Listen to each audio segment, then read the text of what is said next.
السلام عليكم ورحمة الله وبركاته.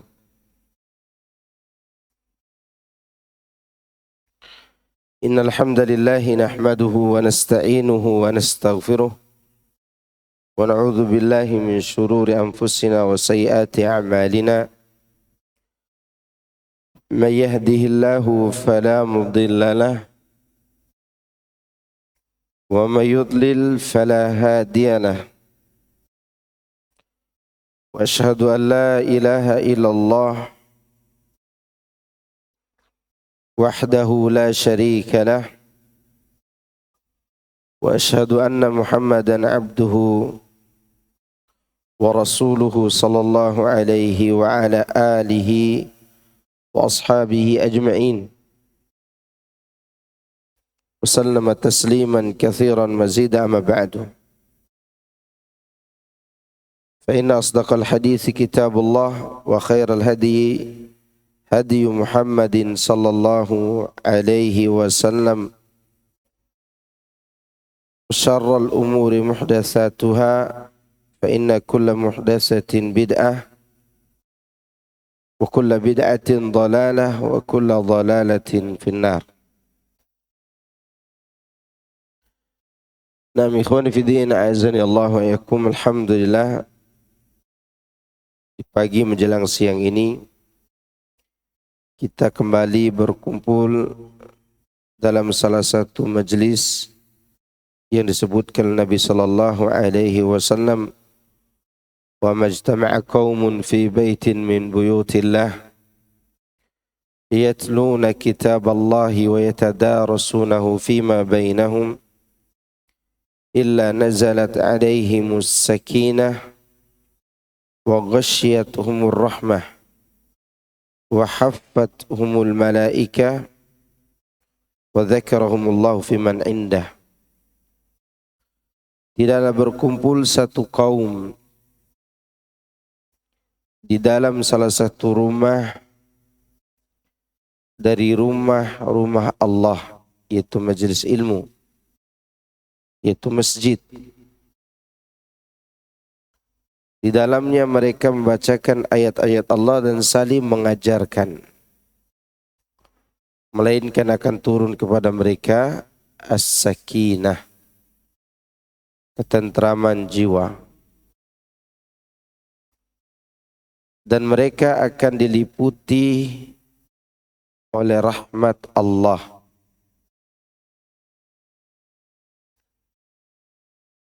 Dan malaikat akan menaungi mereka. Dan Allah akan menyebut nama mereka di hadapan penduduk langit yang ada di sisinya.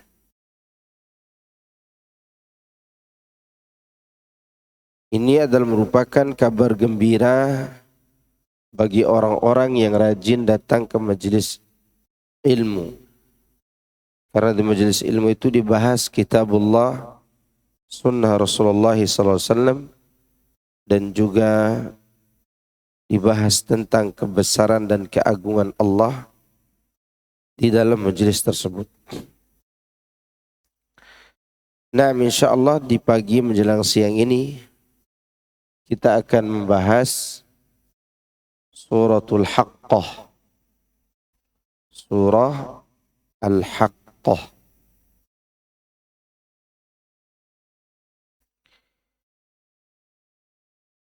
Ana bacakan dulu suratnya.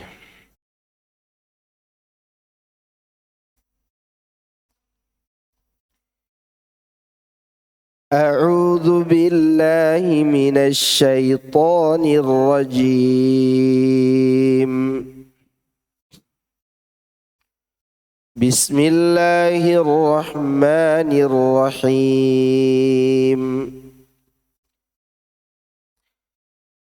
Al-haqqatu mal-haqqah wa ma adraka mal-haqqah. كذبت ثمود وعاد بالقارعة فأما ثمود فأهلكوا بالطاغية وأما عاد فأهلكوا بريح صرصر عاتية سخرها عليهم 7 ليال و8 أيام حسوما فترى القوم فيها صرعى كأنهم أعجاز نخل خاوية فهل ترى لهم من باقية فهل ترى لهم من باقية وجاء فرعون ومن قبله والمؤتفكات بالخاطئة فعصوا رسول ربهم فأخذهم أخذة رابية إنا لما طغى الماء حملناكم في الجارية لنجعلها لكم تذكرة وتعيها أذن واعية فإذا نفخ في الصور نفخة واحدة وحملت الأرض والجبال فدكتا دكة واحدة فيومئذ وقعت الواقعة وانشقت السماء فهي يومئذ واهية والملك على أرجائها ويحمل عرش ربك فوقهم يومئذ 8 يومئذ تعرضون لا تخفى منكم خافية. Baik, kita akan membahas sampai ayat 18 dulu. Artinya Al-Haqqah adalah Al-Haqqah, hari kiamat. Apakah hari kiamat itu? Dan tahukah kamu apakah hari kiamat itu? Kaum Samud dan kaum Ad telah mendustakan hari kiamat. Adapun kaum Samud, mereka telah dibinasakan dengan kejadian yang luar biasa. Adapun kaum Ad, maka mereka telah dibinasakan dengan angin yang sangat dingin lagi amat kencang, yang Allah menimpakan angin itu kepada mereka selama 7 malam dan 8 hari terus menerus. Maka kamu lihat kaum Ad pada waktu itu mati bergelimpangan, seakan-akan mereka itu tanggul-tanggul pohon kurma yang telah lapuk. Maka kamu tidak melihat seorang pun yang tinggal di antara mereka. Dan telah datang Fir'aun dan orang-orang sebelumnya dan penduduk negeri yang dijungkir balikkan karena kesalahan yang besar. Maka masing-masing mereka mendurhakai Rasul Rabb mereka. Lalu Allah menyiksa mereka dengan siksaan yang sangat keras. Sesungguhnya kami, tatkala air telah naik sampai ke gunung, kami membawa nenek moyang kalian ke dalam bahtera, agar kami jadikan peristiwa itu sebagai peringatan bagimu dan agar diperhatikan oleh telinga yang mau mendengarnya.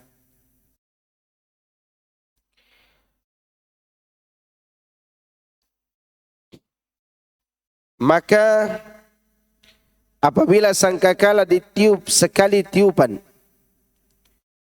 dan diangkatlah bumi dan gunung-gunung, lalu dibenturkan keduanya sekali benturan, maka pada hari itu terjadilah kiamat dan terbelahlah langit, karena pada hari itu langit menjadi lemah. Sedangkan para malaikat-malaikat berada di penjuru-penjuru langit. Dan pada hari itu 8 malaikat menjunjung arsy Rabbmu di atas kepala mereka. Pada hari itu kamu dihadapkan kepada Rabbmu, tiada sesuatu pun dari keadaanmu yang tersembunyi bagi Allah Azza wa Jalla. Taib. Di sini Allah menyebutkan tentang Al-Haqqah. Al-Haqqah adalah salah satu nama dari nama-nama hari kiamat. Hari kiamat itu disebut dengan Al-Qiyamah, As-Sa'ah, Thammatul Kubra. Kemudian disebut juga dengan Al-Haqqah, Al-Qari'ah, Yaumul Hasrah, Al-Ba'tsu, Ad-Din, Yaumuddin. Banyak sekali nama hari kiamat. Yang mana banyaknya nama tersebut menunjukkan besarnya kejadian itu. Dan betapa mengerikannya hari itu. Sebab pada hari itu terbukti janji dan ancaman. Al-Haqqah kalau diartikan secara harfiah, artinya adalah kebenaran. Kejadian yang benar. Dinamakan demikian karena pada hari itu telah terbukti janji dan ancaman Allah yang selama ini kita dengar di dunia. Sekarang kita tidak lihat. Mana neraka, mana surga kita tidak lihat. Tapi yang kita dengar hari ini, Allah berjanji dan Allah mengancam. Kapan ditahu hal tersebut? Ketika datangnya Al-Haqqah, hari kiamat yang dinamakan dengan sesuatu yang terjadi dengan sebenar-benarnya itu. Oleh karena itulah Allah mengagungkan kejadiannya. Bagaimana cara Allah mengagungkannya? Disebut berkali-kali. Al-Haqqah, Mal-Haqqah, wa ma adraka Mal-Haqqah. Gaya bicara seperti ini untuk menunjukkan betapa agungnya kejadian itu. Sama dengan Al-Qari'ah, Mal-Qari'ah, dan seterusnya. Itu menunjukkan besarnya kejadian tersebut. Maka Allah berfirman, wa ma adraka Mal-Haqqah. Dan tahukah kamu apa hari kiamat itu? Kemudian Allah membicarakan atau menceritakan kebinasaan umat-umat yang telah mendustakan datangnya hari kiamat. Dan ini adalah kaedah bahwa tidaklah seorang itu terus menerus dalam kemaksiatan, melainkan keimanannya kepada hari kiamat hilang atau berkurang. Jika kehilangan keimanan kepada hari kiamat, orang akan berbuat sebebas mungkin. Itu. Seperti kaum 'Ad dan kaum Tsamud. Maka Allah menceritakan keadaan mereka dan mereka lah sebagai contoh umat yang apabila mengingkari hari kiamat pasti binasa. Allah katakan, fa amma Samudu kazzabat Samud wa 'Ad bil qari'ah. Kedua kaum ini yaitu kaum Samud dan kaum 'Ad mendustakan hari kiamat. Gara-gara itu Allah binasakan mereka. Allah katakan, fa amma Samud fa uhliku bit taghiyah. Adapun kaum Samud maka mereka telah dibinasakan dengan kejadian yang mengerikan. Taghiyah diambil dari kata tagha, sesuatu yang sudah melampaui batas. Maka tagha itu taghiyah yang dirasakan oleh kaum Samud itu betul-betul siksaan yang luar biasa. Yang tidak biasanya terjadi. Yaitu mereka mendengar suara yang begitu keras. Yang membuat mereka terdiam. Dan terjadi guncangan gempa yang membuat mereka tidak bergerak. Coba gempanya 2 hari gitu. Dalam 2 hari itu gemuruh terus, terus gemuruh. Gimana rasanya? Itu menggetarkan hati dan buat jiwa itu menjadi takut. Tapi kejadian yang dirasakan oleh kaum Samud itu lebih mengerikan lagi. Demikian yang dikemukakan oleh Qatadah. At-taghiyah berarti suara keras.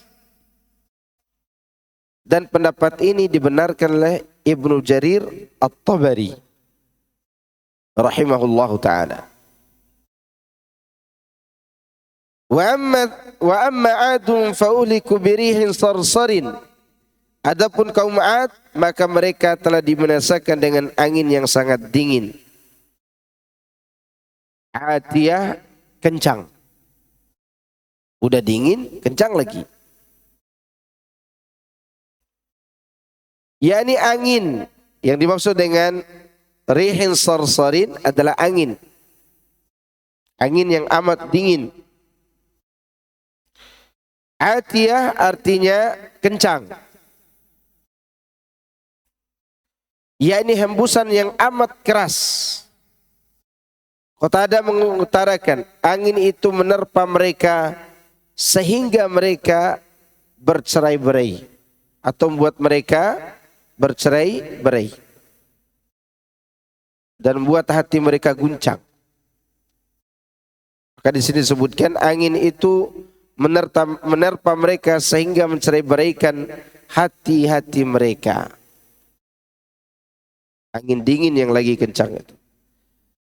Sakharaha alaihim, yang Allah menimpakan angin itu kepada mereka. Sakhara yusakhiru, dibuat berkuasa. Artinya mereka dikuasai oleh angin itu. Yani angin itu menguasai mereka. Berapa lama? 7 layalin, 7 malam. Wa 8 ayyamin husuma, dan 8 hari terus menerus. Berarti permulaannya siang apa malam nih? Berarti siang kan? Siang, malam, siang, malam. Berakhirnya siang.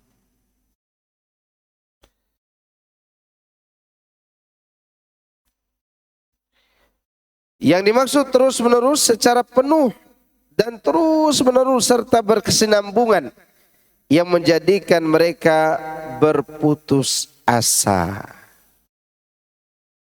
Ya. Mereka itu tidak mau taubat. Mereka tidak mau kembali kepada Allah meskipun mereka melihat udah ada tanda-tanda azab itu. Nah, ini bedanya dengan kaum Yunus. Kaum Yunus yang diceritakan kita sebelumnya. Azab itu mereka udah lihat adanya hitam seperti potongan malam, bertobatlah mereka, anak istri mereka diajak, mereka sendiri juga mengajak dirinya untuk kembali kepada Allah sampai Allah menunda datangnya azab itu.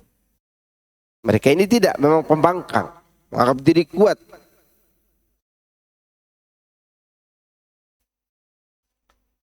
Ibnu Mas'ud, Ibnu Abbas, Mujahid, Ikrimah, Ats-Tsauri dan yang lainnya berkata, khusuman berarti secara berturut-turut. Demikian juga dinukilkan dari Ikrimah, Ar-Rabi' bin Khusaim secara berturut-turut yang menyebabkan mereka berputus asa. Nah, semua tafsir ini sama. Yang demikian itu seperti firman Allah dalam surat Fussilat, fi ayyamin nahisat, pada hari-hari yang nahas, atau kita bilang naas,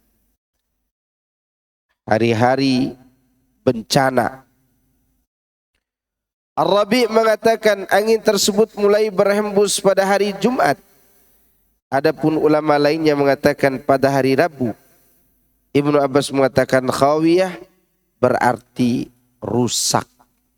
Tadi mengenai harinya kapan mulainya? Jumat atau Rabu? Wallahu a'lam. Ini berbeda pendapat para ulama. Kemudian adapun arti khawiyah artinya rusak. Mereka itu seperti kelopak-kelopak kurma yang kosong, yang rusak. Ya. Jasad mereka itu kering kerontang.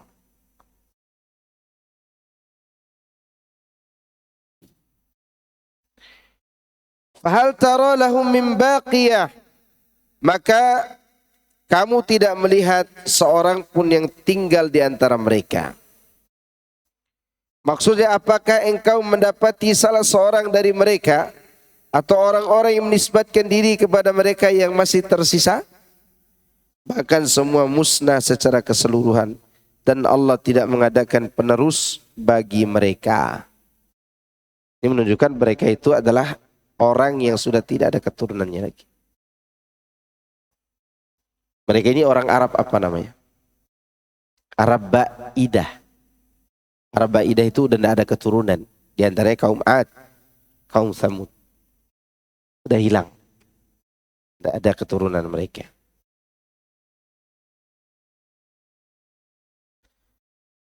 Selanjutnya Allah berfirman.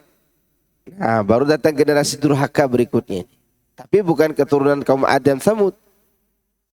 Ini orang Kipti. Fir'aun.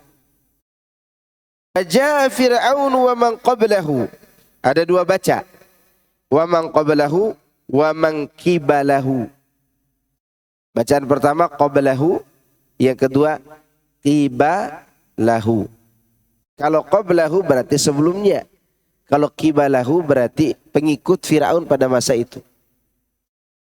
Maka terjemahannya, dan telah datang Fir'aun dan orang-orang yang sebelumnya. Itu kalau dibaca qablahu.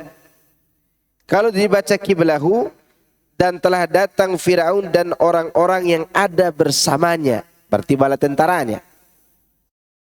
Bisa dibedakan? Nah, beda baris saja bisa beda makna tuh. Ada yang membaca dengan harokat kasrah pada huruf qaf, yaitu qibalahu. Tadi sudah kita sebutkan. Artinya, juga dari sisinya, dari orang-orang yang hidup pada zaman Fir'aun di kalangan pengikutnya yang terdiri dari orang-orang kafir Kipti. Kafir Kipti itu orang Mesir asli. Jadi bacaannya ada berapa nih? Dua. Wa jaa'a Fir'aun wa man qablahu wal mu'tafikatu bil khati'ah. Itu bacaan yang biasa kita baca. Bacaan yang kedua, wa jaa'a Fir'aun wa man qibalahu wal mu'tafikatu bil khati'ah. Wa man qibalahu. Ringkasnya sekali lagi, qablahu berarti yang sebelum dia. Qibalahu berarti yang bersamanya. Bersama siapa? Fir'aun. Dan yang lainnya membacanya dengan memberi harokat fathat. Ya seperti kita baca.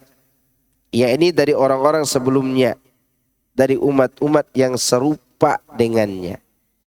Oke, baik dibaca kibalahu maupun qabalahu. Qablahu sama-sama menceritakan tentang kaum yang durhaka. Pengikut Fir'aun durhaka enggak? Durhaka. Sama-sama disiksa oleh Allah Subhanahu wa ta'ala. Wal mu'tafikatu, dan penduduk negeri yang dicungkir balikan. Di antara yang dicungkir balik siapa? Lut. Kaum Lut. Afwan, kaumnya Nabi Lut alaihissalam. Mereka dicungkir balik kan? yakni umat-umat yang mendustakan para rasul sebelumnya. Bil khati'ah artinya mereka disiksa dengan kesalahan yang besar. Khati'ah, kesalahan. Khati'ah itu kesalahan, yaitu pendustaan terhadap apa yang diturunkan oleh Allah. Ada juga yang mengartikan al-khati'ah artinya karena kemaksiatan mereka. Sedangkan Mujahid berkata, yakni karena dosa-dosa mereka. Semuanya bermuara antara itu. Ya. Al-mu'tafikatu bil khati'ah. Mereka datang dengan dosa. Bi di situ artinya karena. Namanya ba'u sababiyah dalam bahasa Arab. Kedudukannya di situ ba sababiyah. Fa'asaw rasula rabbihim, maka mereka mendurhakai Rasul Rabb mereka. Fa'akhadhahum akhdhatar rabiyah, lalu Allah menyiksa mereka dengan siksaan yang bersifat rabiyah. Rabiyah artinya keras, sangat dahsyat dan pedih. Itu arti rabiyah.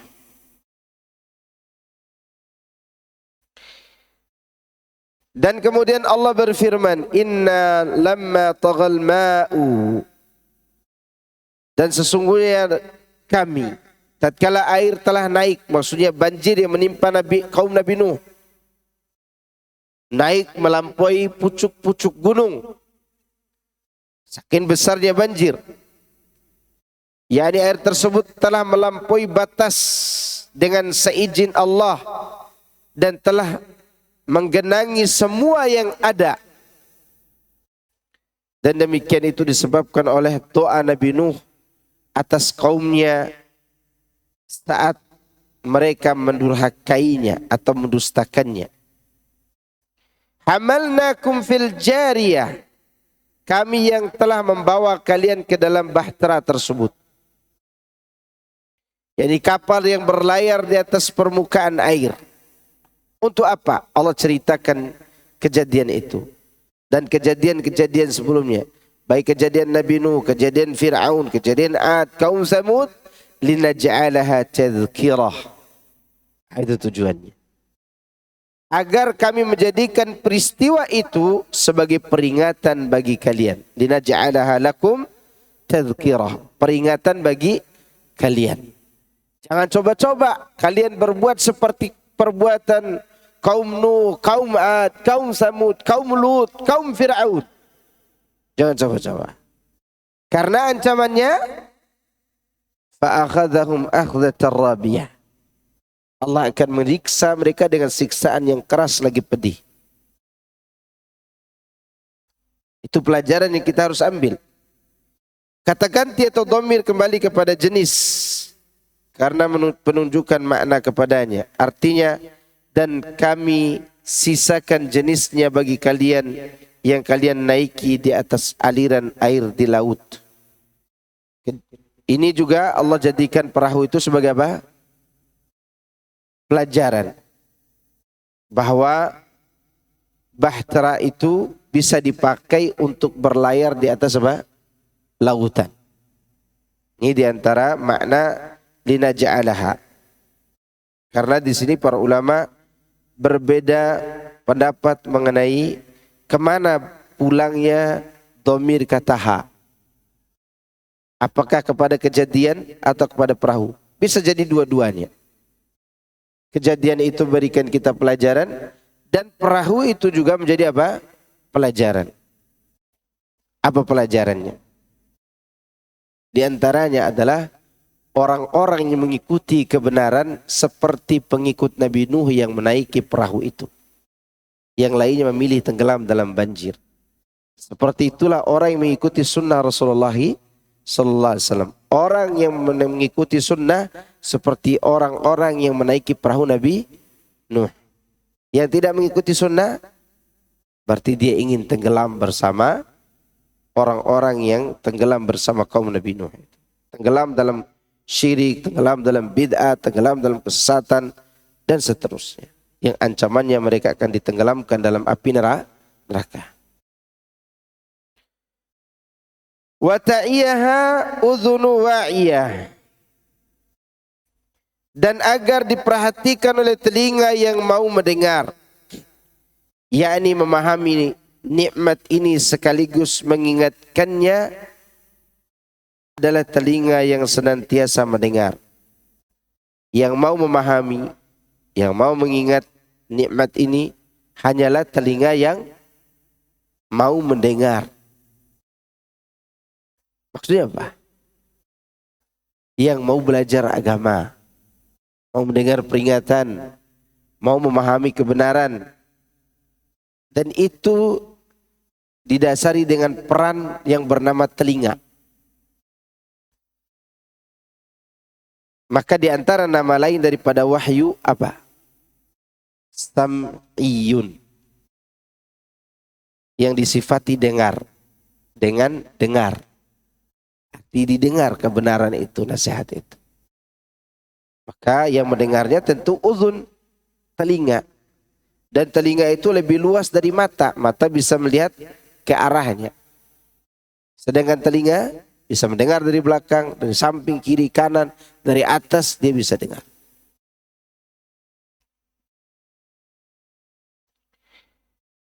Ada yang menafsirkan, Ibnu Abbas mengatakan, yakni yang selalu menghafal lagi mendengar. Qatadah mengatakan udhunu wa'iyah, artinya telinga yang mengerti tentang Allah sehingga ia mengambil manfaat dari apa yang ia dengar dari kitabullah. Nah, kira-kira telinga kita hari ini termasuk gak ya? Mudah-mudahan. Ini berkaitan dengan apa? Mendengar kebenaran. Allah menyebutkan wa ta'iyaha udhunu wa'iyah. Apa semua orang punya telinga mau mendengarkan kajian Al-Quran? Enggak mau. Dan yang resah gelisah tentu setan. Orang kafir pun kalau dia menikmati belajar Quran, dia akan masuk Islam. Kalau dia nikmati dengan hati yang tulus, ikhlas. Ya, tapi kalau hatinya penuh dengan dosa, penuh dengan maksiat, penuh dengan iri, dengki, hasad, taklid buta kepada nenek moyang, tidak akan pernah paham tentang Al-Quran. Dalilnya mana? Sebelumnya suratul Mutaffifin. Idza tutla alaihi ayatuna qala asatirul awwalin. Apa jawaban Allah? Kalla bal rana ala qulubihim ma kanu yaksibun. Mereka katakan Quran itu dongeng-dongeng orang terdahulu. Allah jawab, tidak. Mereka mengatakan demikian itu karena di hati mereka ada ron. Apa ron? Tinta hitam yang menyelimuti hati. Maka udhunu wa'iyah adalah telinga yang mendengar, mengerti tentang Allah sehingga dia mengambil manfaat dari apa yang dia dengar dari Al-Quran. Ini penafsiran Qatadah bin Di'amah. Taib, ayat selanjutnya. Maka apabila sangkakala ditiup sekali tiupan. Di sini Allah Subhanahu wa taala berfirman seraya menceritakan keadaan berbagai kejadian besar pada hari kiamat. Diawali dengan apa? Tiupan yang mengagetkan para makhluk. Disusul kemudian dengan tiupan mematikan. Kemudian setelah tiupan mematikan, yaitu tiupan kebangkitan. Tiupan apa? Kebangkitan.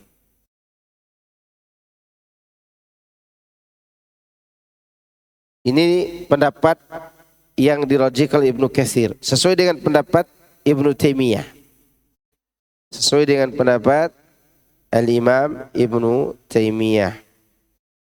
Demikian juga pendapat yang disebutkan oleh Abu Bakar Asy-Syahir Ibn Al-Arabi, seperti disebutkan oleh Al-Imam Al-Qurtubi.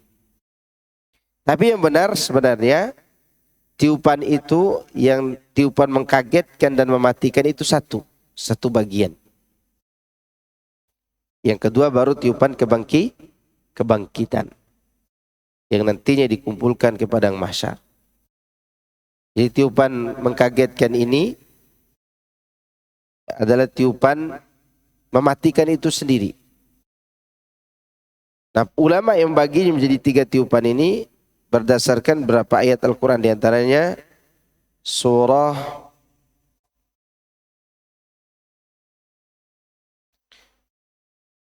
Suratul Namal. Suratul Namal itu disebutkan wa yauma yunfakhu fis sur fafazi'a man fis samawati wa man fil ardi illa man syaa Allah. Pada hari ditiupkan sangkakala, maka kagetlah orang-orang yang di langit dan di bumi kecuali yang dikehendaki oleh Allah. Nah, ini yang berkaitan dengan tiupan pertama. Kemudian mereka mengatakan tiupan kedua itu ada dalam surat Az-Zumar. Di ayat 68. Wa nufikha fis sur fasa'iqa man fis samawati wa man fil ardi illa man syaa Allah. Dan sangkakala pun ditiup, maka matilah semua makhluk yang di langit dan di bumi kecuali mereka yang dikehendaki Allah. Nah, tiupan ini, tiupan di surat An-Naml dan surat Az-Zumar, yang benar sebenarnya satu kesatuan. Hanya beda lafaz saja, tapi maknanya sama. Dan itu yang dirajihkan oleh Syekh Abdul Aziz bin Baz rahimahullahu ta'ala rahmatan wasi'ah. Wallahu a'lam. Jadi mereka itu berselisih apakah fuzi'a dengan sa'iqa atau tiupan faz'in dengan sa'iq berbeda atau tidak. Ya, menurut pendapat yang benar, insyaallah faza' dengan sa'kun itu 2 hal yang sama. Surat An-Naml dengan surat Az-Zumar ayat 68, ya, maknanya sama. Tadi surat An-Naml ayat berapa? Surat An-Naml ayat 87.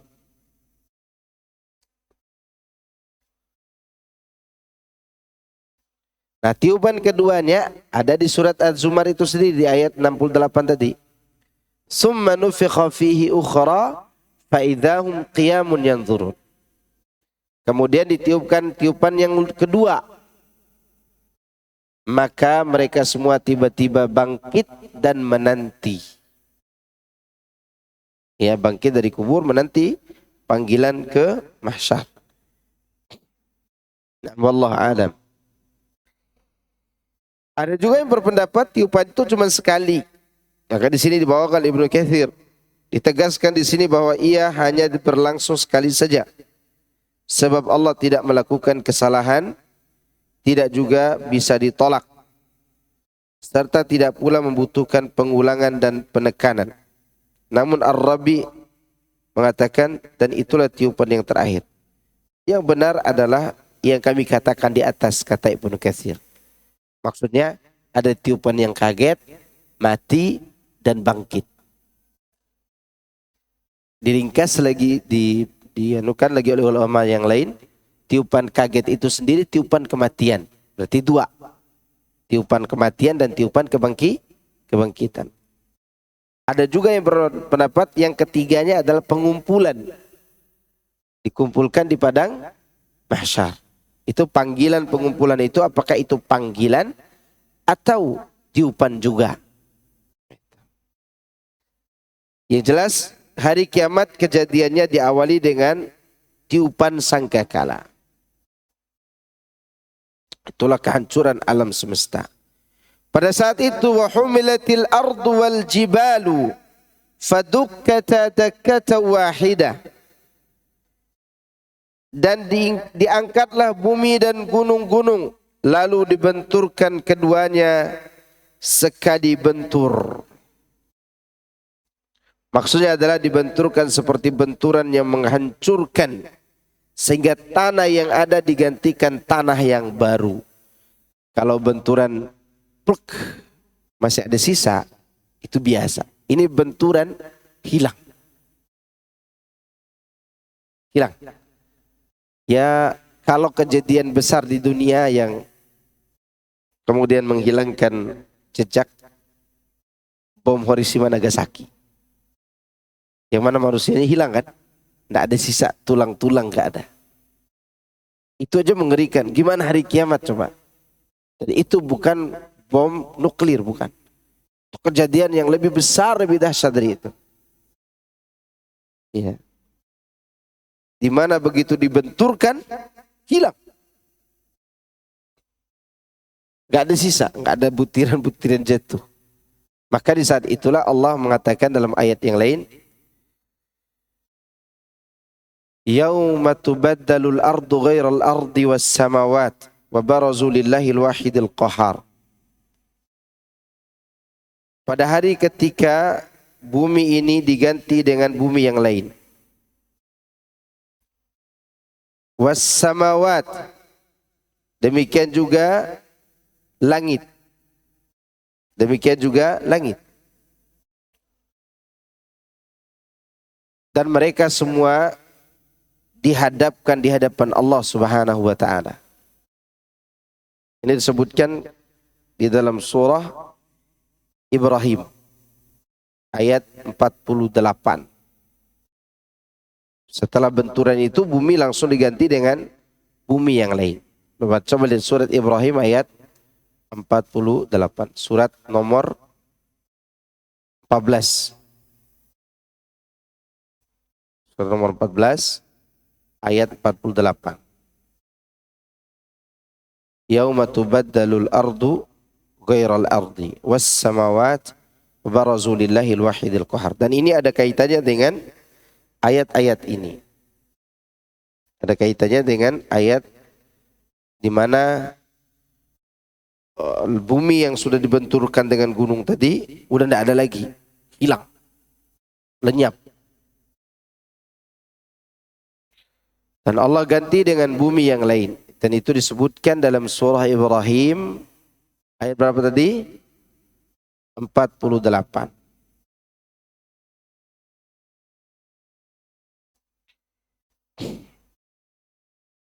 Maka disebutkan tanah yang baru. Tanahnya itu Nabi sendiri juga menafsirkan.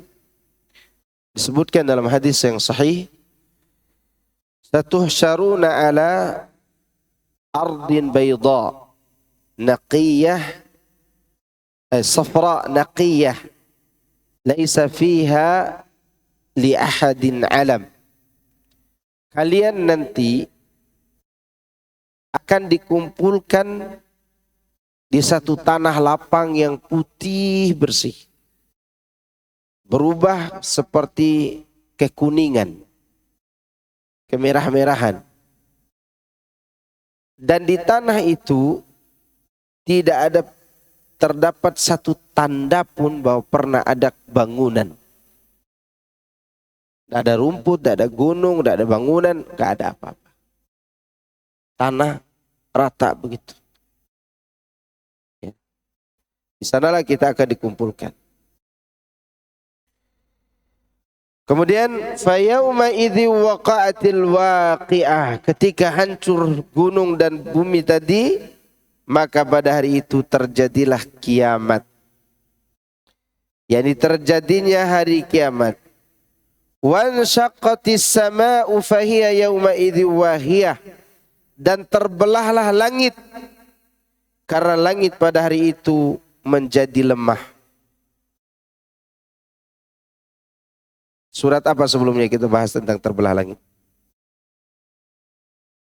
Futihatis sama'u wa futihatis sama'u fakanat abwaba. Surat An-Naba. Dan langit terbelah, dan di langit itu terdapat apa? Pintu-pintu. Ya, surat An-Naba. Wa futihatis sama'u fakanat abwaba. Surah An-Naba ayat 19. Ini ada di sini. Pintu-pintu. Lantas Ibnu Abbas mengatakan, yakni langit itu hancur berantakan, sedangkan arsy tetap bertengger. Arsy Allah itu berapa yang memikulnya? Berapa malaikat yang memikulnya? 8. Dalilnya mana? Ada di sini.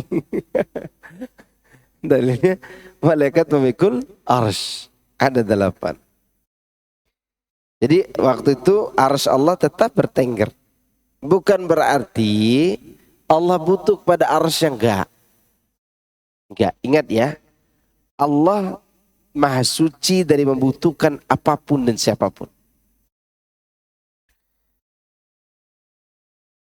Dan itu termasuk makhluk Allah yang tidak hancur pada saat tiupan sangkakala. Demikian juga malaikat pemikul arsy juga tidak mati pada saat itu.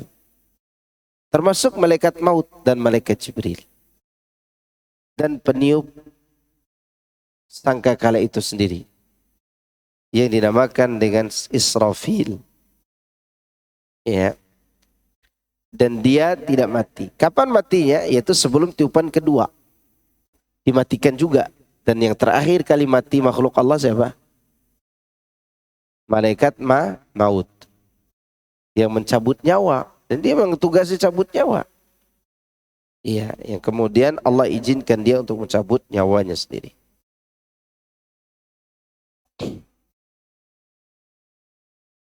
Wal malaku ala arja'iha. Kata al-malak termasuk isim jenis. Maksudnya jenis malaikat. Yaitu para malaikat berada di penjuru langit. Ibnu Abbas berkata di bagian-bagian yang belum runtuh. Yaitu di sekelilingnya. Seperti itu pula yang dikemukakan oleh Sa'id bin Jubair al-Auza'i. Adapun Duhat mengatakan yakni di ujung-ujungnya. Yakni pintu-pintunya. Ini yang dikatakan oleh Hasan al-Basri. Jadi malaikat itu berada di pintu-pintu langit. Berarti ada dong malaikat yang tidak mati pada saat itu? Ada. Tapi sebagian mati. Karena Allah katakan dalam surat Az-Zumar, wa nufikha fis sur fasa'iqa man fis sama wati wa man fil ardi illa man sya'allah. Wa yahmilu arsya rabbika fawqahum yawma idzin samaniya. Dan pada hari itu ada 8 malaikat yang menjunjung arsy Rabbmu di atas mereka atau di atas kepala mereka. Yakni pada hari kiamat. Dan di situ ada 8 malaikat yang menjunjung arsy. Mungkin juga yang dimaksud dengan arsy di sini adalah arsy yang agung atau arsy yang diletakkan di bumi pada hari kiamat kelak guna memberi keputusan. Jadi ada 2 makna nih. Ya, makna yang pertama arsy yang kita kenal sekarang. Makna yang kedua arsy ketika di mahsyar, di mana Allah nanti datang memberikan keputusan kepada makhluknya. Dan saat itu arsy tersebut dipikul oleh 8 malaikat. Wallahu a'lam.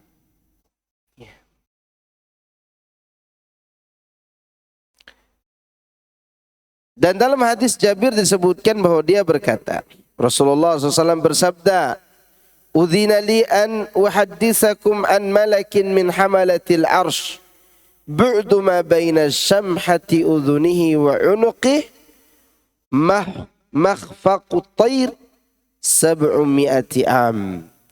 Aku diizinkan untuk memberitahu kalian tentang malaikat pemikul arsy, yaitu bahwa jarak antara telinga dan lehernya. Telinga dan leher ini. Bukan pundak lagi, telinga dan leher. Ya. Jaraknya sejauh jarak tempuh 700 tahun kepakan sayap burung.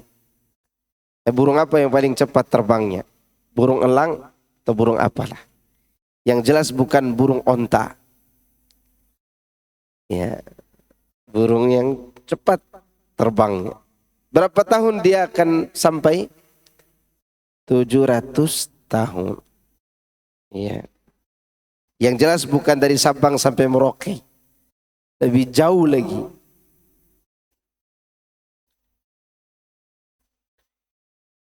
Sanad hadis ini jayyid. Para rijalnya secara keseluruhan diketahui thiqah dan telah diriwayatkan pula oleh Abu Dawud pada bab as-sunnah dan dari kitab sunannya. Ibnu Abi Hatim menukilkan dari Sa'id bin Jubair keadaan firman Allah wa yahmilu arsya rabbika fawqahum yawma idzin thamaniyah. Kemudian dia menerangkan maknanya, yaitu 8 baris malaikat, bukan 8 malaikat lagi, 8 baris. 8 apa? Baris. Apa bedanya 8 malaikat dengan 8 baris? Di 8 baris lebih dari 8. Sekarang satu baris ini bisa jadi 10, bisa jadi 20. Bikin 8 baris. Bisa saja banyak. Ini menurut Ibnu Abi Hatim. Tapi kalau dilihat daripada konteks ayatnya, dia 8 malaikat. Jumlahnya berapa? 8. Yauma idzin tu'raduna la takhfa minkum khafiyah. Pada hari itu kamu dihadapkan kepada Rabbmu, tiada sesuatu pun dari keadaanmu yang tersembunyi bagi Allah. Ada apa yang pernah kita sembunyikan dari kebaikan, Allah akan mengungkapkannya. Dari keburukan, Allah bisa mengungkapkannya di hadapan orang banyak, atau dengan kasih sayangnya Allah akan sembunyikan dari orang banyak tapi diungkapkan di hadapan kita. Bedanya dengan orang kafir, kekafiran mereka diungkapkan di depan orang banyak. Ayyuhal ashhad, kata Allah untuk orang-orang kafir. Ayyuhal ashhad, haula'il ladzina kadzabu 'ala Allah. Wahai sekalian orang-orang menyaksikan, nih orang-orang yang suka berdusta atas nama Allah. Itu Allah sebutkan untuk orang kafir. Adapun orang yang beriman, ada yang ditanya, dari mana hartamu? Kemana kau belanjakan? Umurmu kau habiskan untuk apa? Ilmu kau amalkan atau tidak? Itu pertanyaan-pertanyaan yang berat. Yang seperti ini bisa saja ditanyakan di depan orang banyak.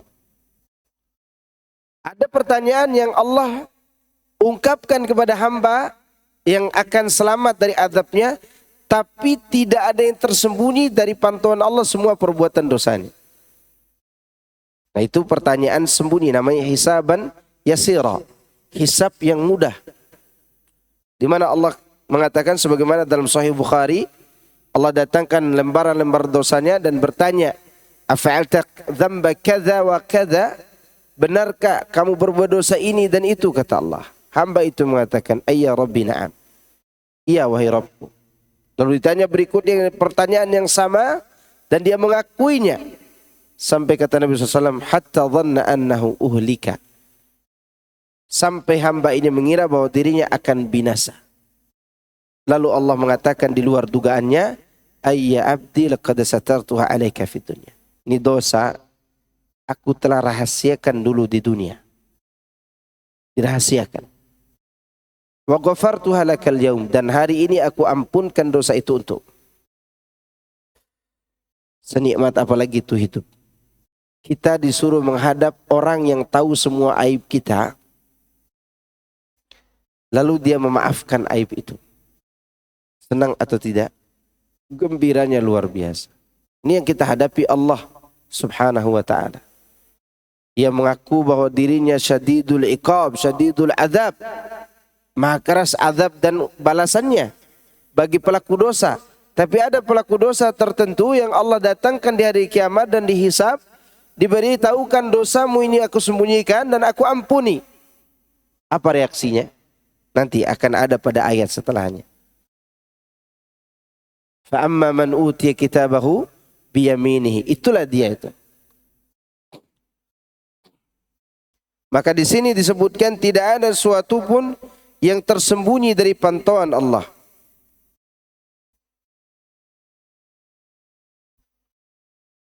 yakni kalian akan dihadapkan kepada Rabb yang maha mengetahui rahasia serta yang tersembunyi. Yauma tubla sarair, pada hari ketika rahasia-rahasia ditampakkan. Itulah hari itu. Dan tidak suatu urusan pun dari kalian yang tersembunyi darinya.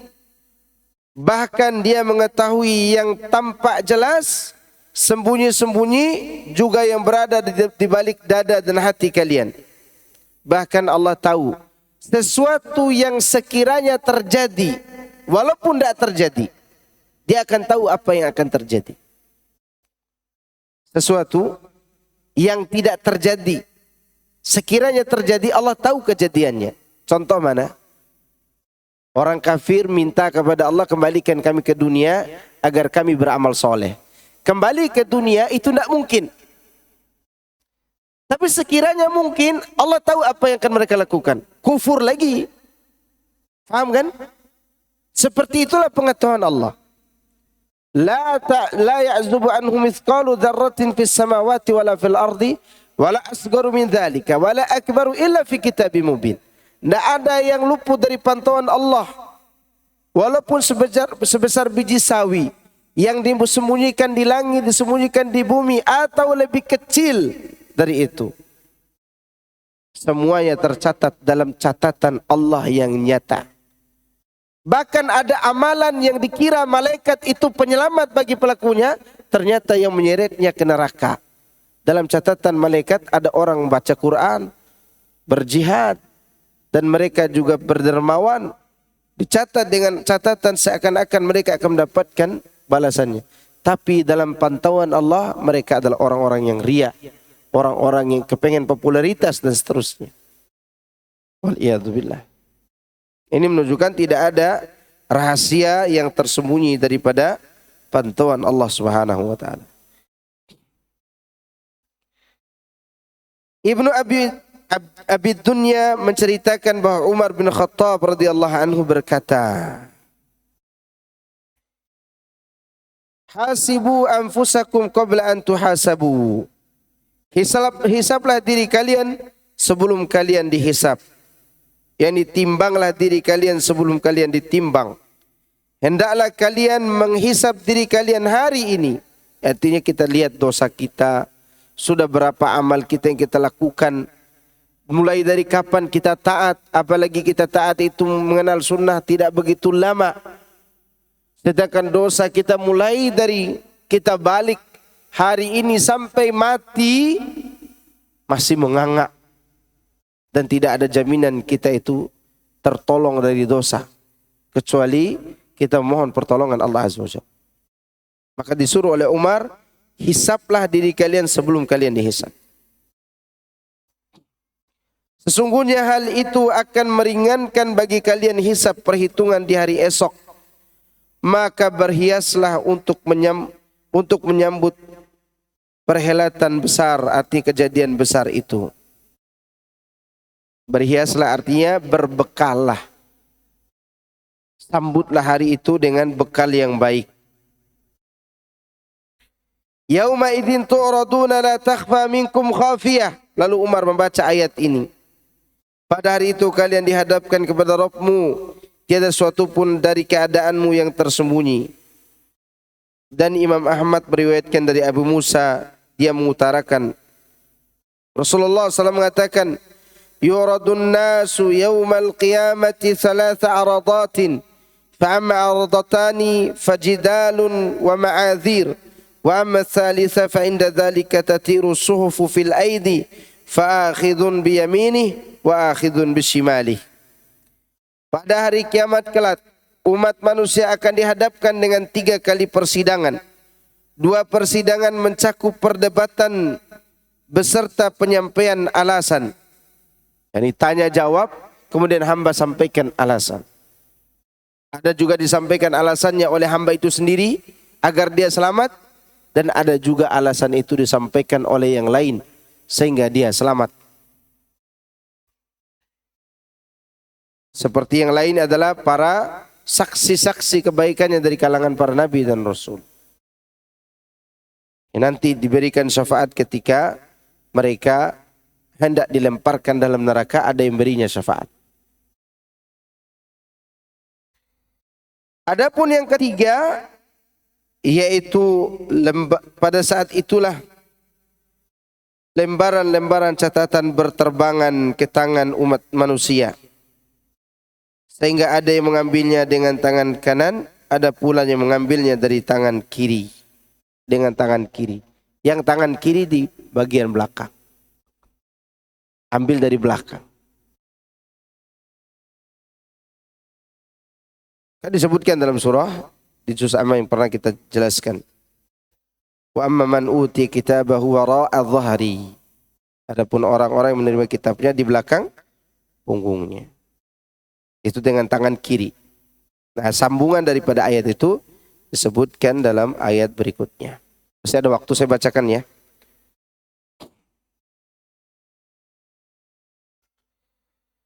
A'udzu billahi minasy syaithanir rajim.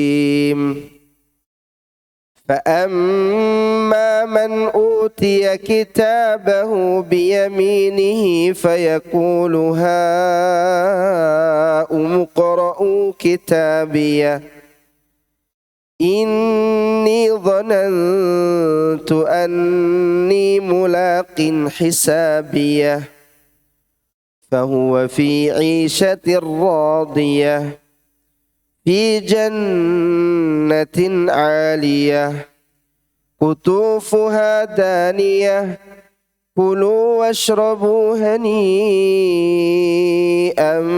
بما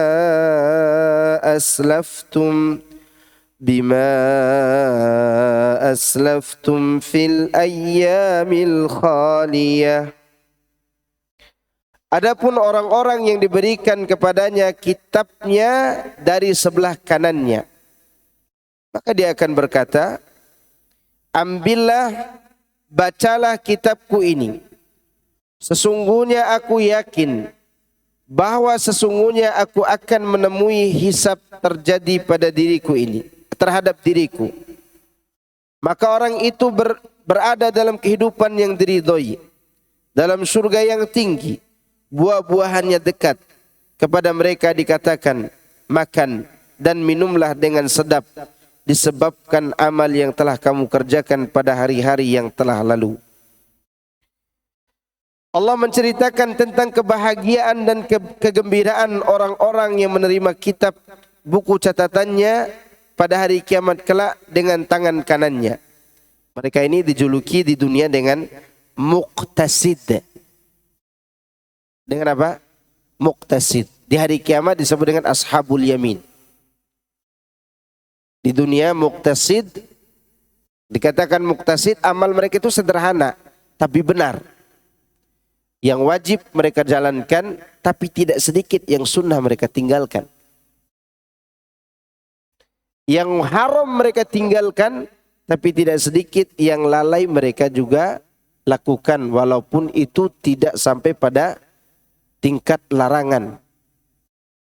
Ya, seperti main sepeda, ya kan, bercanda dengan anak istri yang tidak ada niat untuk ibadah, itu mubah-mubah saja.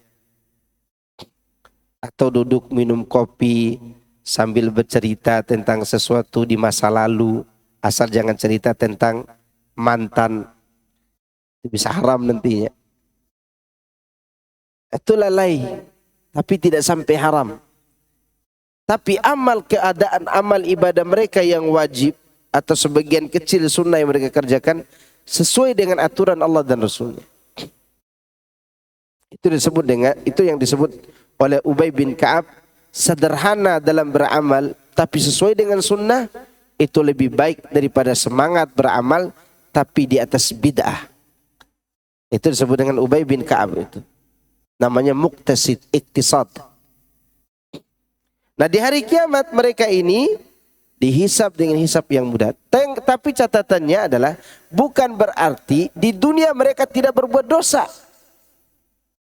Mereka berbuat dosa, tapi mereka selalu kembali kepada siapa? Kepada Allah Azza wa Jalla. Nah, ini ashabul yamin itu. Karena begitu bahagianya, dia mengungkapkan kepada tiap orang yang ditemuinya, ha'umu qra'u kitabiha. Nih, ambil kitabku ini, baca kitabku ini. Ya, senang.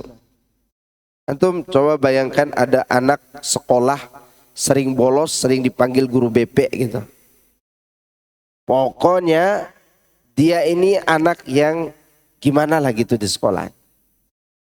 Tapi ada kebaikan besar yang dia lakukan di sekolah itu yang bisa menutupi semua kesalahan.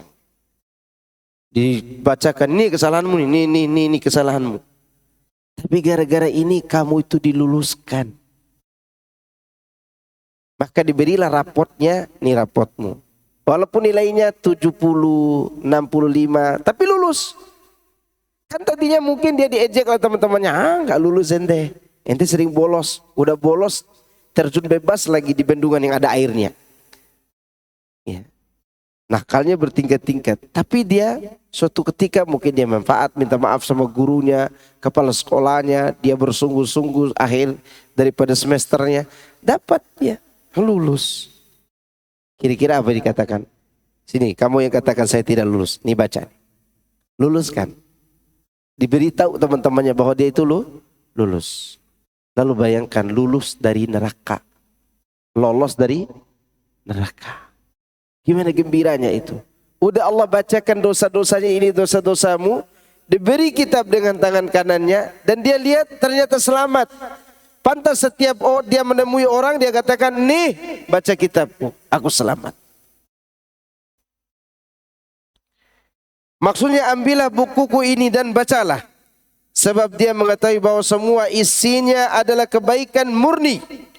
Di mana dia termasuk orang yang berbagi keburukannya diganti oleh Allah dengan kebaikan-kebaikan. Siapa di dunia ini tidak pernah berbuat buruk? Tanya pada diri kita. Enggak ada. Yang ismah, yang mendapatkan jaminan dari kesalahan para nabi dan rasul. Kita tidak ada jaminan. Abdurrahman bin Zaid mengatakan bahwa makna firman Allah ha'umuqra'u kitabiyah adalah inilah buku catatanku, bacalah. Ummu hanya sebagai tambahan. Umuqra'u itu umuqra'u. Ummu itu tambahan. Itu bahasa Arab tuh indahnya. Ada kata yang menambah indahnya lafaz. Yang artinya inilah. Ya, ummu itu hanya tambah demikian dikatakannya. Yang benar kata tersebut berarti inilah. Hakum, begitu maksudnya. Hakum. Sebagian mengatakan ini hanya tambahan, sebagian mengatakan ummu artinya kum, kalian. Bacalah oleh kalian buku ini, itu maksudnya. Ibnu Abi Hatim telah meriwayatkan dari Abu Utsman, dia mengatakan seorang mukmin diberi buku catatannya dengan tangan kanan di dalam perlindungan dari Allah. Lalu dia akan membaca beberapa keburukannya. Setiap kali dia membaca satu keburukan itu, raut mukanya berubah sehingga ia melewati kebaikannya. Lalu membacanya sehingga raut mukanya kembali seperti semula. Selanjutnya dia melihat ternyata keburukan yang banyak sudah diganti dengan kebaikan. Pada saat itu dia akan mengatakan, inilah buku catatanku. Pernyataan ini seperti perkataan Abu Hurairah juga. Seperti perkataan siapa? Abu Hurairah. Dan telah disampaikan sebelumnya dalam hadis Sahih Ibnu Umar. Tatkala dia ditanya tentang an-najwa, lantas dia menjawab, aku pernah mendengar Rasulullah SAW bersabda, najwa itu bisikan rahasia di antara dua orang. Ana sama antum bernajwa, berbicara berdua tanpa yang lainnya, itu namanya najwa. Dan najwa itu akan terjadi antara Allah dengan seorang hamba yang akan menerima kitab dengan tangan kanan. Ini hadisnya di bawah. Yudni Allahu al-'abda yawmal qiyamah fayuqarriruhu bidhunubihi kulliha hatta idza ra'a annahu qad halak qala Allah inni satartuha 'alayka fid dunya wa ana aghfiru laha lakal yawm thumma yu'ta kitab hasanatihi bi yaminihi wa ammal kafir wal munafiq fayaqulu al ashhad haula'i alladhina kadzabu ala rabbihim ala la'natullahi ala adh-dhalimin. Allah akan mendekatkan seorang hamba pada hari kiamat kelak. Mendekatkan di sini dihijab. Tidak ada orang kecuali dia dengan Allah. Lalu hamba itu mengakui dosa-dosanya secara keseluruhan sehingga apabila dia telah melihat bahwasanya dirinya benar-benar telah celaka, maka Allah pun mengatakan, sesungguhnya aku telah menutupinya untukmu di dunia dan pada hari ini aku telah mengampuninya untukmu. Kemudian diberikanlah buku catatan kebaikannya dengan tangan kanannya. Sedangkan orang-orang kafir dan munafik akan dikatakan oleh para saksi di hadapan mereka, orang-orang itu telah mendustakan Rabb mereka. Sebenarnya yang benar adalah haula'il ladzina kadzabu ala rabbihim. Yang benar mereka berdusta atas nama Allah. Orang beragama itu atas nama siapa semuanya? Nama Allah. Yahudi, Nasrani, Hindu, Buddha dan yang lainnya mengaku bahwa itu adalah agama Allah. Ketahuilah laknat Allah itu bagi orang-orang yang berbuat zalim. Ya, ini hadis menceritakan tentang golongan menerima kitab tangan kanan. Itu menunjukkan dia juga pelaku dosa di dunia. Pelaku dosa enggak?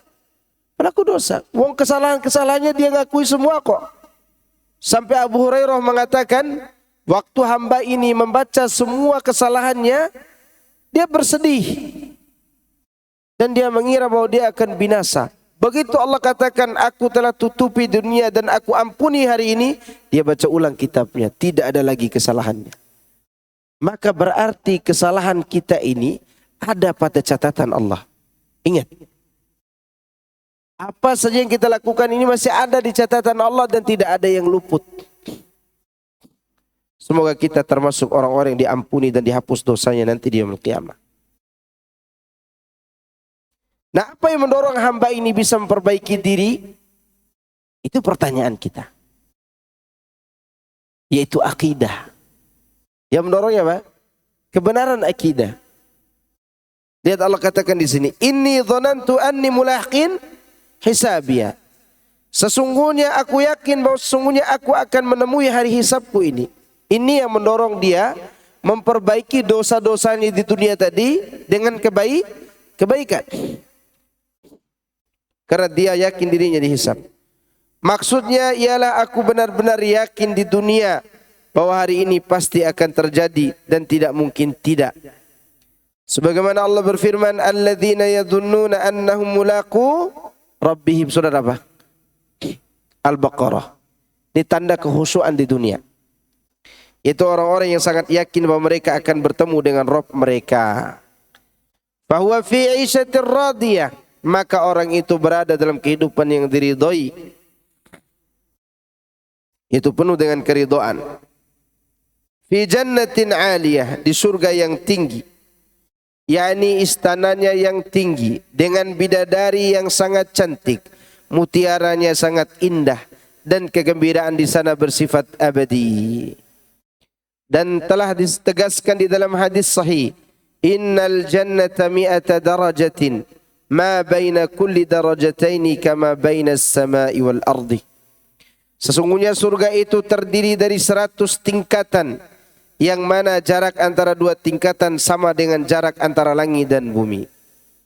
Gimana kalau anak kita masuk surga dan kita juga masuk surga, amal kita berbeda? Ayo. Antum masuk surga nih, mudah-mudahan kita masuk surga semuanya. Anak kita juga masuk surga. Dan hafalan Quran anak kita lebih banyak daripada kita. Dia udah hafal Al-Quran dan hadis, kita juz aman dah habis-habis. Arba'in innamal a'malu binniyat saja. Itu pun lupa-lupa ingat lagi. Sedangkan jarak antara dua derajat surga itu antara langit dan bumi. Bagaimana kalau anak kita di tingkatan 10, kita di tingkatan 3? Ditarik ke atas apa mereka disuruh turun?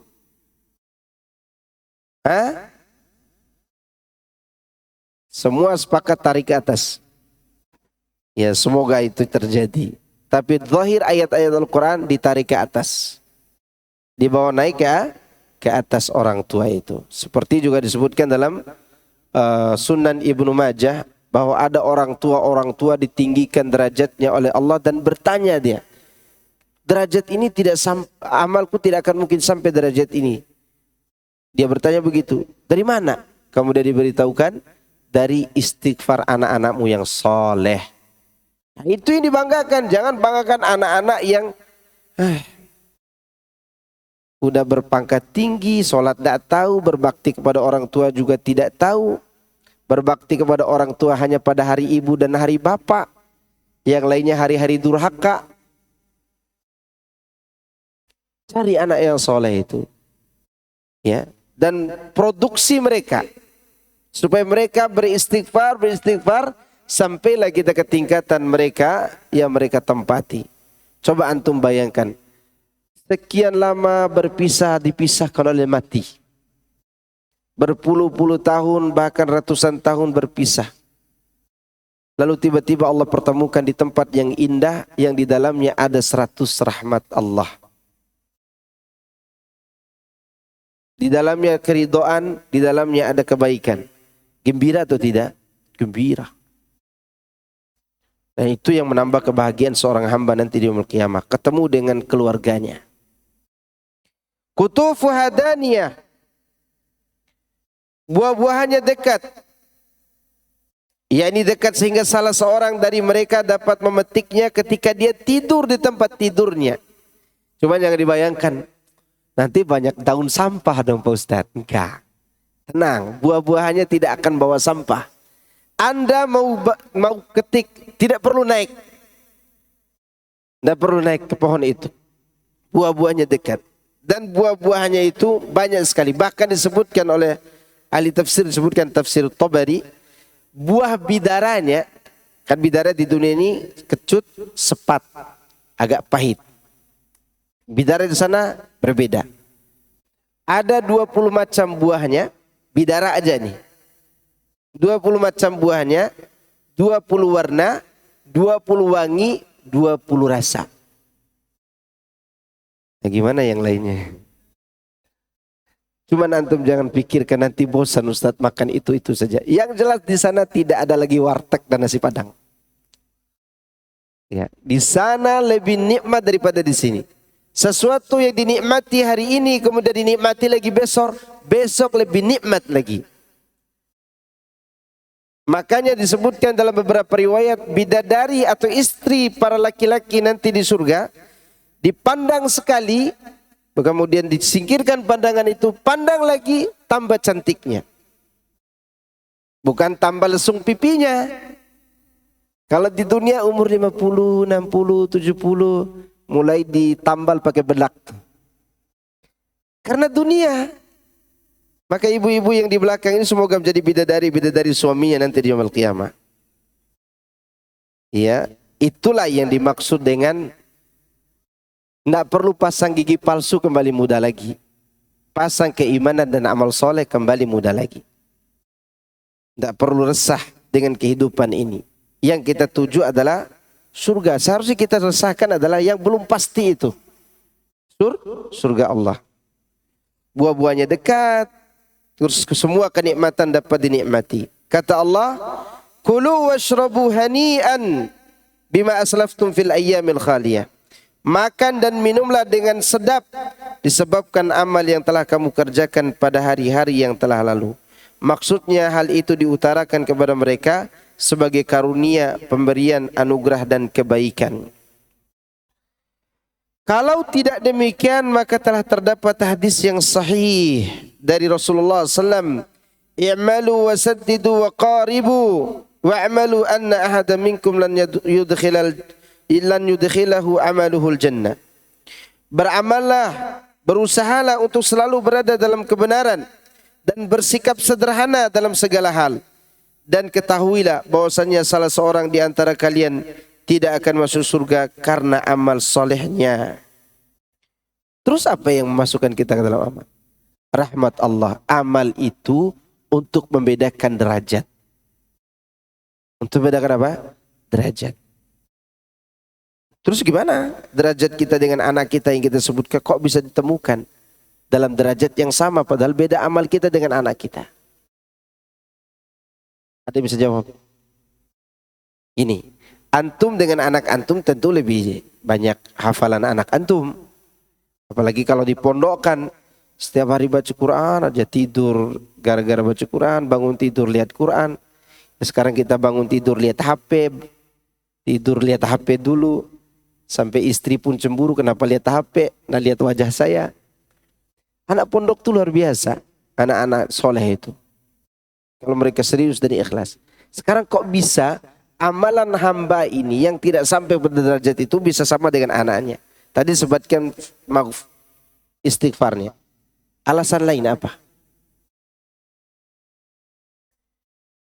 Karena anak itu adalah amal. Amal antum sendiri. Anak itu apa? Amal itu sendiri. Masuk dalam amal. Maka semua kebaikan yang dilakukannya, antum dapat kebaikannya. Gitu. Semoga Allah menjadikan anak-anak kita sebagai anak yang soleh dan soleh.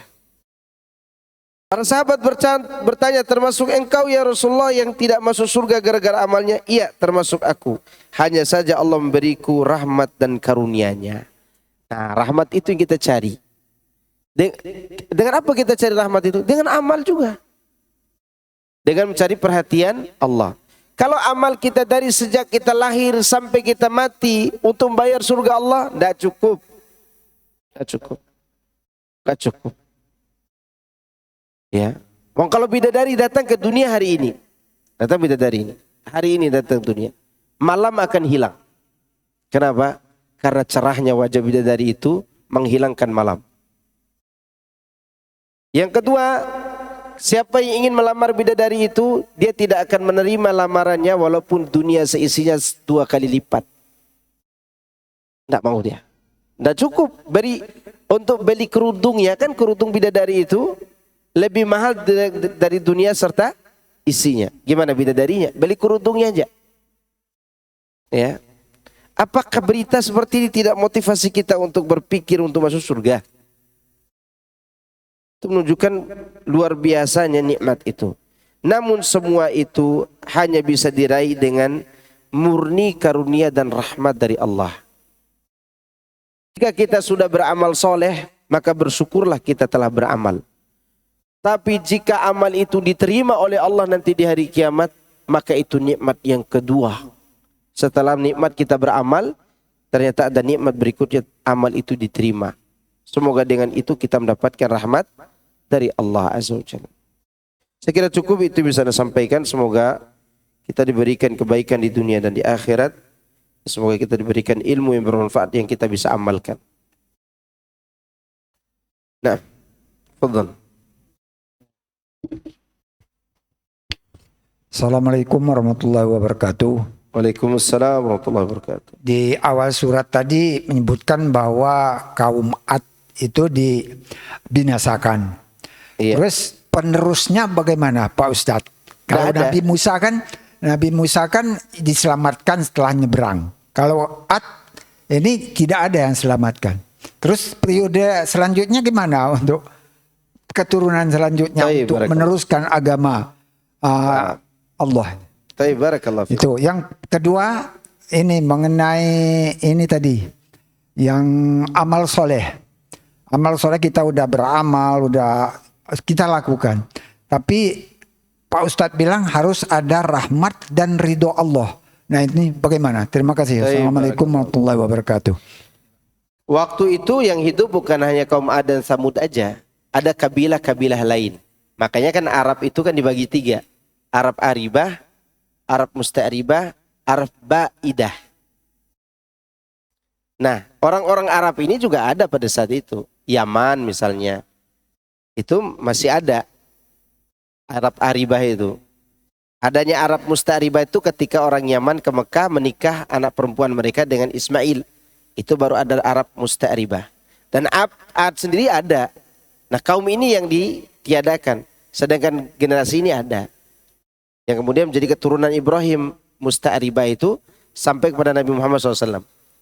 Demikian juga Kipti, Bani Israel, anaknya Yakub, Ada. Ya. Ada sendiri. Taib, barakallahu fikum. Mengenai bagaimana dengan amal kita tidak masukkan kita ke surga? Iya.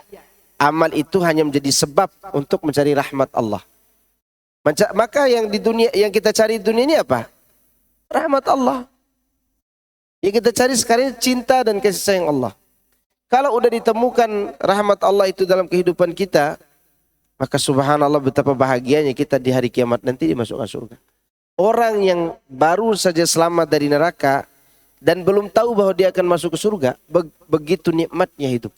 Tentu semua itu dengan rahmat Allah Azza wa Jalla. Ya. Gimana kalau kita masuk surga? Sini ada pertanyaan.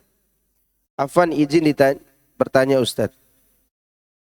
Sebagaimana kita tahu bahwa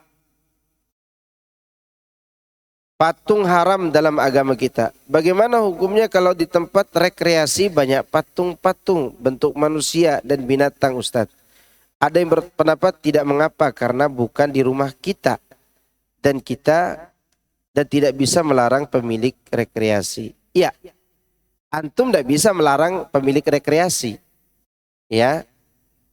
Dan bukan berarti juga tidak mengapa. Tapi kita tidak bisa melakukan amar ma'ruf nahi mungkar. Itu saja. Dan dikhawatirkan kalau sering ke tempat-tempat seperti itu, begitu turun adab, kita dihisap oleh Allah dalam kondisi begitu. Makanya jangan lagi pergi ke tempat Borobudur. Ya, karena itu sudah jadi tempat ibadah. Atau tempat-tempat yang dianggap keramat lainnya karena penasaran, jangan. Bagaimana dengan tempat rekreasi? Ada patung Superman, Superboy, ya, yang jelas tidak ada patung Wahaboy di sana. Ya. Bagaimana kalau seperti itu? Kalau itu tempat main anak-anak dan anak-anak bermain dengan patung itu, maka permainan mereka itu diperbolehkan dengan yang bersifat boneka. Ya, kecuali bapak ibunya ikut bermain di situ jadi masalah. Ya, maka dihindari lebih baik kalau seperti ini. Tapi tidak mungkin semua tempat sekarang sudah ada patungnya. Sudah ada patungnya. Ya, pergi rekreasi itu sekali-kalilah. Jangan terlalu bersering-sering. Apalagi di tempat-tempat rekreasi itu, subhanallah banyak sekali pelanggaran-pelanggaran yang mungkin kita sendiri tidak sadar bahwa kita jatuh pada dosa. Apakah kelak di hari kiamat kita sesama makhluk akan saling menuntut misalnya orang tua kepada anak atau sebaliknya? Iya, kalau terjadi kesalahan di antara keduanya. Seperti orang tua tidak pernah mengajarkan anaknya atau anak tidak pernah berbakti kepada orang tuanya. Nanti dituntut karena itu haknya. Atau suami tidak memberikan nafkah kepada istrinya. Ini berbahaya nih, jadi dituntut nanti di yaumul qiyamah. Karena seorang suami yang tidak beri nafkah berarti dia berbuat zalim. Atau istri tidak melayani suaminya yang telah berusaha bertanggung jawab atasnya. Sibuk tiktokan terus. Ya, suami panggil, "Yang sini." "Nanti dulu." "Sini." "Nanti dulu. Udah waktunya senja," kata istrinya. Enggak perlu. Anda tetap harus melayani suami. Dan itu dituntut oleh suami nanti di hari kiamat. Amalan apa yang bisa menyelamatkan kita di hari padang mahsyar nanti? Sudah saya sebutkan sebelumnya 7 golongan yang selamat. Di antaranya imam yang adil, para pemuda yang tumbuh besar karena beribadah kepada Allah. Dan pemuda itu sudah saya sampaikan. Di antara pendapat ulama yaitu yang berumur di bawah 40 tahun. Itu pemuda. Kemudian laki-laki yang hatinya selalu terpaut dengan masjid. Kemudian yang keempat, orang-orang yang saling mencintai karena Allah, termasuk suami istri. Ya, termasuk apa? Suami istri. Yang kelima, orang-orang yang diajak berzina tapi dia takut kepada Allah. Intinya meninggalkan maksiat karena takut kepada Allah. Kenapa disebut zina? Karena maksiat yang nikmat ya zina. Senikmat-nikmat judi tetap ada ndak nikmatnya. Ya enggak? Kalau judi nikmat kan waktu awal main, begitu kalah jual baju. Ya kan? Tapi yang paling dominan yang dinikmati orang dalam maksiat itu adalah zina. Ternyata ditinggalkannya karena takut kepada Allah. Yang kelima, yang keenam, orang yang berzikir sendirian, mengalir air mata karena takut kepada Allah. Yang ketujuh, berinfak sembunyi-sembunyi hingga tangan kirinya tidak tahu apa yang diberikan oleh tangan kanannya. Maka pada hari kiamat tangan kirinya tidak tahu apa yang dikeluarkan tangan kanannya. Saking dia menyembunyikannya. Baik, itu diantara. Kemudian yang lebih dominan juga, nanti seorang akan dinaungi oleh sodakohnya. Oleh apa? Sodakohnya. Demikian juga yang menyelamatkan pada hari kiamat disebutkan dalam hadis yang dihasankan oleh Syekh Abu Bakar Jabir Al-Jazairi dalam kitabnya Minhajul Muslim di bagian adab berukhuwah, bahwa pada saat itu orang-orang yang sering saling mengunjungi karena Allah mendapat mimbar dari cahaya, dipakaikan cahaya pada mereka dan wajah mereka bercahaya. Itu di mahsyar. Ya, ini diantara amal-amal itu. Yang intinya mereka mengikhlaskan semua itu karena Allah. Bagaimana dengan orang tua yang tidak sanggup memasukkan anaknya ke pondok karena biaya pondok yang sekarang yang tinggi dan tidak ada jalur khusus? Apakah yang harus dilakukan? Anda tetap mengontrol dia di rumah meskipun dia sekolah di sekolah umum sekitar rumah Anda. Di rumah tetap dikontrol. Nah, itu tugas berat orang tua. Ya, kami yang anak kami sekolah di sekolah Islam yang jelas gitu, tapi full day pulang pergi, begitu beratnya mengajarkan di rumah. Dan itu menyadarkan kepada kita betapa besarnya perjuangan gurunya itu. Ya, bisa saja kepala di kaki di kepala kalau kita tidak sabar. Maka ibu terus berdoa mengajarkan dia kebaikan dan ridhoi semua kebaikannya. Mohon jawaban, ada akhwat tidak pernah puasa Ramadan dan sholat, jika meninggalkan haruskah disolatkan? Jika meninggal haruskah disolatkan? Usianya 50 tahun, jika sakaratul maut mengalami kesulitan, apa yang harus dibacakan agar mata dan mulutnya tertutup? Subhanallah. Kalau dia belum mati, ditalkinkan la ilaha illallah. Sakaratul maut. Tapi ternyata tidak bisa juga dia ucapkan, maka bagi orang penting yang memiliki kehormatan di tengah-tengah umat, tidak usah disolatkan.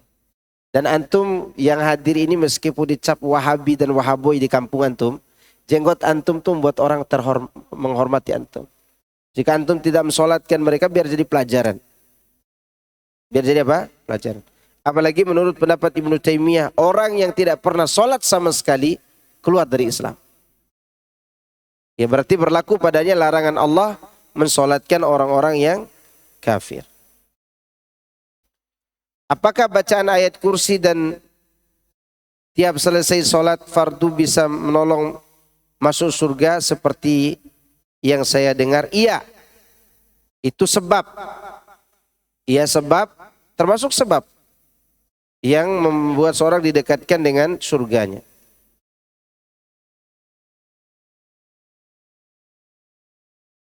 Baik, di sini ada note status akhwat tadi dari kecil Islam karena kedua orang tua Islam. Tapi menurut Ibnu Taimiyah, walaupun dia Islam, ini menurut Ibnu Taimiyah ya. Tentu Ibnu Taimiyah tidak jauh pendapatnya dari madhab Hambali. Di mana dalam madhab Hambali orang yang meninggalkan sholat, baik dia meninggalkannya karena malas atau mengatakan sholat itu tidak wajib, tetap murtad. Ya. Tapi kalau dia meninggalkan karena malas, orang yang meninggalkan karena malas itu tandanya dia sholat, kadang tidak sholat. Itu malas namanya. Maka dia dihukumi muslim tapi melakukan dosa besar. Dihukumi muslim tapi melakukan dosa besar. Tapi saya kira cukup. Sat. Iya, silakan. Itu waktu terjadi banjir Nabi Nuh ya, Ustaz, Nabi Nuh. Itu hanya kaumnya yang hidup di kaumnya Nabi Nuh aja, apa seluruh bumi terjadi banjir, Ustaz? Gitu. Wallahu alam, pendapat para ulama tentang itu beragam. Dan saya sampai hari ini masih meyakini, dan karena itu yang saya baca, semua bumi tenggelam. Iya. Di antara alasannya karena waktu itu Nabi Nuh membawa semua binatang yang berpasang-pasangan agar berkesinambungan hidup binatang-binatang. Jelas? Subhanakallahumma bihamdika asyhadu an la ilaha illa anta astaghfiruka wa atubu ilaik. Assalamualaikum warahmatullahi wabarakatuh.